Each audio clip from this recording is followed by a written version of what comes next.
So going back to kids and trying to explain what happens, this is my nephew.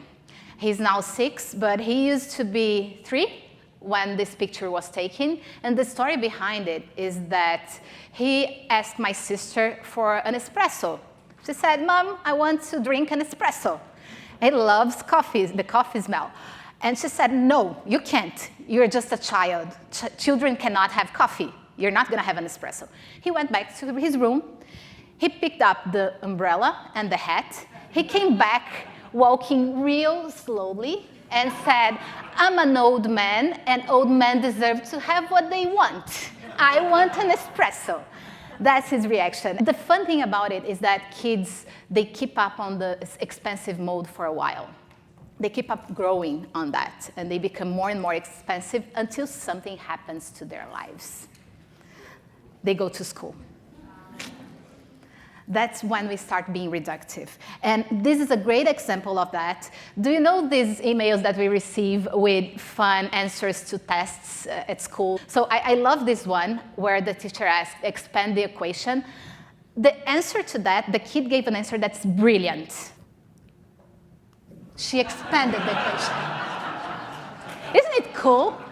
And I love how she put etc. when she ran out of paper. I love it. But then the teacher said, "It's wrong." Wrong answer.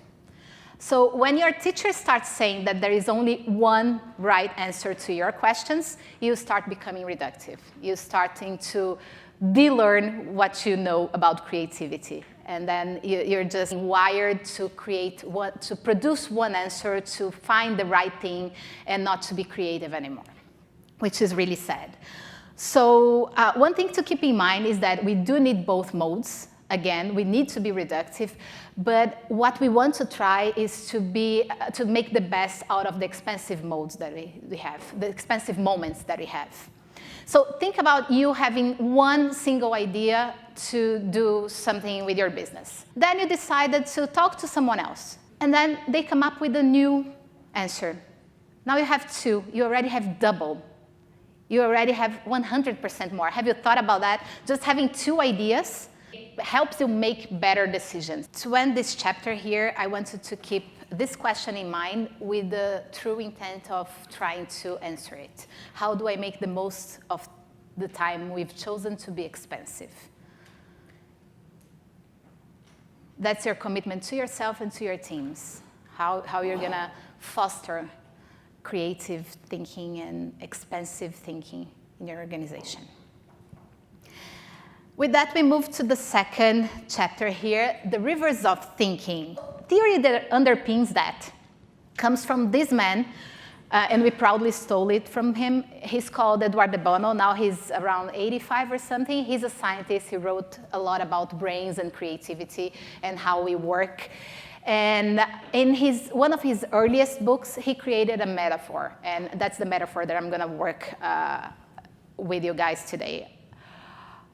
Our brains are like mountains. Think about our brains as mountains. Every knowledge, every experience, everything that we see, that we learn, falls upon our mountains, our brains, as raindrops. They're just coming here, a lot of them, storms. Then our brains are smart, and they want to help us, because can you imagine a lot of knowledge and a lot of things going on in our brains, and then you cannot access them easily? So our brains try to help and channel this knowledge for us to be able to access them. And they create the rivers of thinking.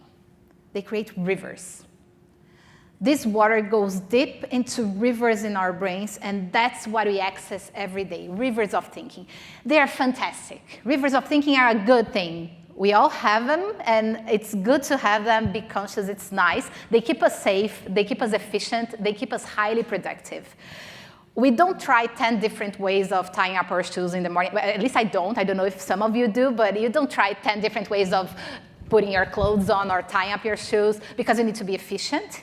So that's what the rivers of thinking do.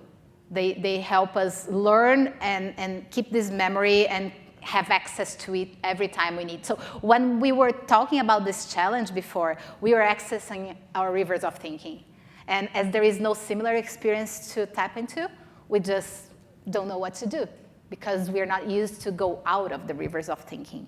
And that's the purpose today. So if you need one right answer to things, or you need to be efficient, it's okay to access the rivers of thinking. But our goal here today is to try and do something else. We have our brains divided into two main areas, the conscious area and the subconscious area. The conscious area is about 12% of our brain capacity, and it's where our rivers of thinking are. Everything that we learn and we access every day is there. It's how we operate every single day. And we have 88% of subconscious knowledge, things that we learn, and they are not in rivers of thinking, but the raindrops are there. It's kind of a mess. It's a lot of water. It's a lot of stuff, but we don't access them all the time. Because between the subconscious and the conscious mind, there is a door. There is a door. And this door can be open or closed. And depending on how open it is, it's your ability to access creativity or make new connections or not. So let's talk about these doors. The first door we're going to talk about is delta. Delta is when your door is completely open. So the door between the subconscious and conscious mind is completely open. You can access everything, but it only happens when you're in deep sleep or when you're in coma. And you don't want it. So, yeah, we do want to have the deep sleep, though. We do need it. One thing that we have to keep in mind on this one is that although we can access everything on our subconscious mind, we cannot remember anything in our conscious lives. So, kind of interesting. The second one is theta. Theta, the door is slightly less open, but there is lots of room to access the subconscious mind. We like to say it's the inspiration mode, and we are always in this state when we are meditating. Who meditates here? Who likes meditate? Meditating is a great state of theta, because we have our brains really relaxed, but we have some access to interesting things and interesting connections to your minds. Another way of doing this is taking hallucinogenic drugs, and you can do that. It's a good state of theta. Why not? You can. I said you can. You can do that. Please do that if you want. If you need it, yeah. Going for a walk, moving your body helps to bring you to theta. The third state is alpha. So in alpha, it's slightly less open than theta, but you still have lots of room to play with your subconscious mind. And it's the state where we like to say we are relaxed but focused, and we have a single focus. My first manager in my life, I was 16, I guess, he told me, every time that you have a problem, go deep into the problem and then leave it, and then go do something else. And he used to say, move your body, go to the movies, go to do something else, because the solution is going to come. Because it's that place where once you're filled in with all the knowledge that you need, you try to create the connections without knowing it, because you just left the door slightly open and you can have this connection. You're going to be fully alert, fully awake, so you remember stuff. You do remember stuff here too on theta, but you do remember a lot of stuff in alpha. And then you have beta. In beta, their door is fully closed. And that's how we operate, I would say, 80% of our time, at least. That's where we are. It's scientifically impossible to access anything in your subconscious mind, anything. And that's what you use to do your tasks, to cope with deadlines, and also to make decisions at work, which is not that good most of the time. So it's when you're busy. Beta is the evil one. You don't want to be there. Don't close the door. Don't close the door. It's too much pressure. It's multitasking. It's when you're at your worst. Actually, your IQ drops up to 10 points if you make decisions when you're in beta. And good news or bad news is that you're making your decisions in beta all the time. You are, I am, we are all, because we're used to, because we need to be efficient, because we want to go home to our kids to have dinner, because we want to get things done. That's how we operate.